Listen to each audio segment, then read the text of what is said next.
Singer కల్పన, గాయని కల్పన అంటే ఆమె సంగీత రాక్షసి అంటూ ఉంటారు.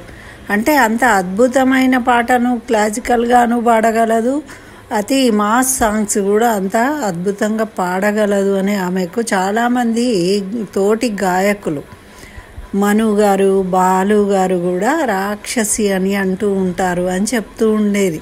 కొన్ని ప్రోగ్రామ్స్లో వింటూ ఉండేవాళ్ళం. అటువంటి గాయని ఇప్పుడు ఈ పరిస్థితిలో హాస్పిటల్లో ఉండి వెంటిలేటర్ మీద ఉండే పరిస్థితి రావడము బాధాకరము, విచారకరము. ఆమె తిరిగి తొందరగా కోలుకుని చక్కగా ఆమె గానంతో మనందరినీ అలరించాలని ఆ భగవంతుణ్ణి ప్రార్థిద్దాము.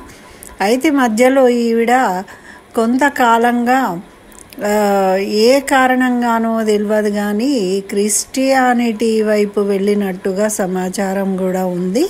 కాబట్టి ఆమె తిరిగి దాన్ని వదిలిపెట్టి మన సమాజానికి చేరాలి అని ఆ భగవంతుడు ఆ విధంగా ఆమెకు ఆయురారోగ్యాలు ప్రసాదించాలి అని కోరుకుంటున్నాను.